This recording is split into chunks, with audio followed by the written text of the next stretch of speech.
Hey, John, how are you? Good, Brad. How are you? Fantastic. These are the interviews you'll enjoy. I'm enjoying it. See the smile on my face? Is this crazy that Yeah, I used to look yeah. like you? Hi, everyone, and welcome to another version of the Huddle Up. I'm blessed to be here with Brad Underwood, the coach of Illinois. Looking at him between some practices here during his week. But Brad, great day. Thanks for coming on the show. I think we'll have a good few minutes here. Yeah, thanks, John. Happy New Year, and hope you had a great holiday. And it's great to catch up.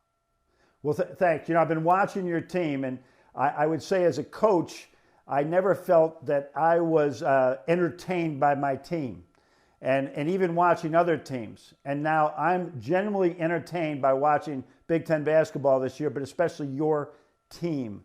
It's very good. I know you'd like to be 10-0 right now. You're 7-3 with 3 tough losses to really good teams. But I always felt, and tell me if I'm wrong, if you want to lose early, lose in December, lose in November, because you definitely don't want to be losing in late February and March. Well, you're exactly right. And one of the things that we did, we felt like we were older, and we're not real old, but we're older. And so we wanted to play really good people. And we lost some great games due to COVID and our MTE and a home game with Arizona. So we set out on purpose to try to find really good opponents. And, it so happened that, we got in the Jimmy B against Baylor. We had the Missouri game, which we couldn't play in St. Louis. So we end up on the road there. The ACC Challenge brings us Duke. I think of the top 20 teams right now, I think we're the only team with the top 20 schedule. And we did that on purpose. We found out our warts. We found out what our problems were. We found out, playing freshmen that they got exposed a little bit and now they're growing. And so there's no false realities with us. We didn't play a bunch of bye games to get wins and then get into league play and feel like you're getting exposed. So I like where we're at. No, I think you've always done that because for some reason, we always played you early in the schedule, and I would look at that and they said they're not afraid to go on the road. They're playing really tough games. That game against Missouri was always something that was really special for both universities and states, really. So good games. Now, this is what I've noticed watching your career. You've moved around a lot like I have, and really successful in the junior college ranks. Really very successful at Stephen F. Austin. I mean, the whole country was talking about those teams. Now you go to Oklahoma City. It's incredible. 1 year, you're in the NCAA tournament. And then all of a sudden now you go to Illinois, and those first 2 years, when the Big Ten you walk into the Big Ten when it's never been better, except for probably this year. And 2 years, a coach who's had so much success, what was the key to getting through that? Because you're turning the corner now. Well, John, I don't think I ever tried to stray from the process. And I've been very fortunate. I've been around some really good coaches dating back to my playing days with Jack Hartman, and I'm a process guy. And I'm very big in character over characters. And, getting the right guys in our program, developing I think we're a big development program. We want our guys to work and get better. And, we were extremely young. And year one, we just tried to fight and get through. I say, the first year you don't recruit, you just fill scholarships. And then after that, you start to get your own guys. And year two, we played the second toughest schedule in the country with a bunch of young guys, and you can't win that way. And yet we got better. We kept working. Our culture became established. Our locker room became a cohesive group. And then we started to see some of those positives last year in year three. And unfortunately, COVID hit because I think we were playing as well as anybody at the end of the year. And we didn't get to experience that NCAA tournament run. But now with a lot of those guys back, with Io coming back. Yeah. You're going to get some experience this year. I don't want to hex anybody, but you're going to get some. Here's what I've seen. So you come into the league, and you kept me up at nights getting ready to play your teams because your defense was always solid. One year you went with either the Frank Martin no catch or the Brad Underwood no catch. I don't know who invented that defense, but we went in one time with this game plan of these 8 things we were going to do. We didn't do any of them. We couldn't do any of them because you took it out of that. You're not doing that anymore. Just tell me about that change in your defense. Well, analytics drove that. And I just didn't feel, I thought the league was too good. And to be very honest, I thought it was too experienced. We were fouling way too much. And conceptually, I'm like, how are we going to win on the road in this league? And to be quite honest, know that you're probably not going to have better players night in and night out than your opponent. And this league was that good. And so we started doing a lot of fact checking with Final Four teams, with teams in the league. Yeah. And we knew we had to make a change. And we went from 313th, I think, in fouls committed in year 2. Last year we were in the top 20 in fewest fouls committed. And how are we going to win on the road? And that was the mindset. It forced the change. We've been pretty solid ever since. I mean, that was one of the things we did. We tried to do, and Wisconsin's been the best at it. Don't beat yourself. Don't get people to the foul line to it. Plus, your best players all of a sudden are sitting next to you. So great adjustment. Correct. Now you also went, and I think it comes from Jack Hartman actually, and it could go all the way back to Jack Gardner, another Kansas State guy. The 2-guard offense that we ran for years. We ran for 20 years, 30 years. I think that somehow I got it through those same channels. And we called it Cowboy when you ran it because you were at Oak State and ran it. Now you're not running that anymore. Yeah. So the offense has evolved. Tell me about that. Well, I think one of the things that we've done is we have really gone to kind of a 4-guard system. And a lot of times last year we started 3-point guards. Yeah. And so we felt like we could exploit teams a little more with multiple guys in ball screens and take advantage. I'm a big believer in that every team has got a really weak defender, and we try to scout that out. We look for that, and then we recruited Kofi Coburn, and Kofi was a guy that everybody has to attest to and pay attention to in ball screens, and it became very good for us. And not that I'll never go back to what I called spread. I'll go back to that at some point. But again, it just fits our team and our multiple ball handlers and the guys that can all play in pick and rolls, and it's been really good for us. Yeah, I think that's one when we were able to put 3 guys in a pick and roll, that made us a better team all the time. And because there's always somebody that doesn't do it well or just will get stuck on screens every now and then. But that's a sign here. This is why you're having success in my mind, is the coaches that don't evolve, they don't look at their team, they don't study analytics. It's really hard to keep up with things. That's a rare breed of coaches that are saying, this is the way we do it, that's it, and it's either my way or the highway. When you change like that, you grow as coaches as well. So with all that being said, now you've gone, this is really hard, from going to towards the bottom of the league those first 2 years to now being, a good team. Now you're trying to go to be a great team. I mean, people have mentioned you all the way from obviously NCAA tournament to a Final Four type of team. I don't want to talk about that type, but you going from good to great, you wouldn't be coaching if you didn't want to go good to great. We're coming up on 2021. What's the plan to go from good to great? Yeah, for us, it's eliminating all the outside distractions, and I think that we have talked a lot about. We always played with a chip on our shoulder. We always looked at you guys at Michigan and Michigan State and Wisconsin, and to me, it's what makes the Big Ten so special. Those cultures, Purdue, you go right on down the list. I mean, now Turge has been at Maryland 10, 11 years, and the cultures are so established. I mean, you look at, Matt Painter, Gene Cady, you look at, Tom Izzo and Judd, and you go right and go back to Bennett and Bo and Greg Gard. The cultures are so established in this league. And I'm like, how are we going to get by these guys? Who's going to let us buy them? And so our culture's becoming a little more established. Our guys have become a little more involved in the leadership part of it. Yep. And we've gone from being hunting all the time and playing with that chip on their shoulder to now it is different. Yeah. And yet it's nice to have a guy like Io DeSumo who dives on the floor for a loose ball and tells a freshman that's not the way we do it.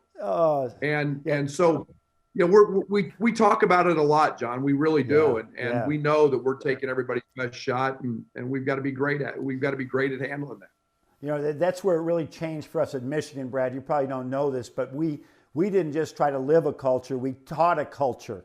We taught it. We just earlier in my career, we would just say, okay, they'll get it. They'll watch the seniors. We started teaching it, and then all of a sudden it became the way we played, the way we conducted ourselves.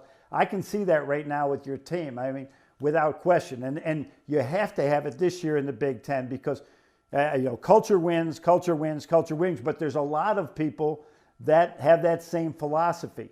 I thought that when most teams rise, everybody thinks it's because they rose. No, it's usually in the Big Ten because somebody went down and vacated a spot. But now the way the NCAA tournament's set up, nobody has to. There's only one team, Nebraska, that's really in a rebuild. Everybody else is sort of there. So, man, it's. I've never seen the league so good. And that's, I guess, why I have a smile on my face. I'm not coaching it anymore and watch you guys go down and frown your way through a game. But don't you see that? You've seen this thing. You've been, your 4 years, I was 12 years. Your 4 years have been 4 of the best years in Big Ten. We've been winning the challenge, all those things. I mean, you don't know any different. I'm just telling you, you're in the Big Ten at a great time, but it's also tough to get to the top right now because teams Wisconsin's not going away. Michigan State's not going away. Purdue, Michigan, they're not going away. And all the other ones are there too. I mean, I don't know what you think about that. No, and I was presented with a stat the other day, and I try not to look too much, but I think Nebraska's 115 right now in Ken Palm, and everybody else is 54 or above. And that's scary. Yeah. That's crazy. And you look at a team, and Chris Collins got a team at Northwestern. Yeah. Literally has everybody back. Yep. And from a team that couldn't beat anybody last year, and now they're one of the best teams in the league. And it speaks volumes to the coaches. It speaks volumes to the programs that they run. Yeah. And it's you can't take a night off. Maryland was 0-2 the other night, goes into Wisconsin and wins. And that's what makes this league so special. It also gives me hope that we deserve 10, 11, 12 teams in the tournament. Yep. And really, any of those teams could get hot in the right matchup and be a Final Four team. Well, I think that's a great segue into why your team is good right now. You've had some retention. As you go in to take a program, it's always hard. You have natural attrition. You have some graduation. But right now, you have this I always thought our teams were the best with an 8-man rotation. My 9th and 10th guys probably still hate me for it. But that 8-man rotation you have right now is like on it. That they're not looking over their shoulder. They really feel comfortable with it. And you got the mixture of Frazier's been through it, all the way so far. I mean, he's done a great. Williams, yes. He's just been a role guy who a lot of those guys will transfer and say, oh, the coach doesn't know what he's doing. He's stuck in there with you, and now he's making big shots. You got your superstars, right, with Io and Kofi, right? And now you got the 2 freshmen. I mean, it's entertaining to watch, and it's got to be fun for you to coach right now. Well, this is a great group of guys. And I'm telling you, I mean, I love going to practice every day because they've got personality. They're fun. They're a cohesive group. I think it's one of the things that's happened with COVID. It's made our group cohesive. Yeah. I mean, we've got, their interactions are with themselves or with nobody else. So we became very close that way. But our role identification on our team is starting to really fall into place, and we're molding that piece of clay right now, and it is it's fun to to see that all evolve in front of your eyes.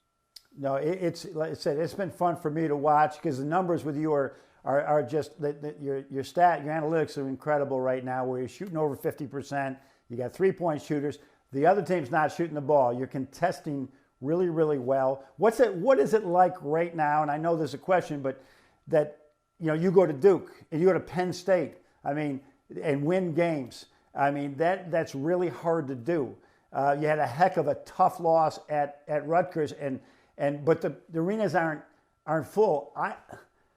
I personally am not there to see this, but it's so hard to win on the road no matter what. I mean, is there a huge difference? Do you even notice it anymore?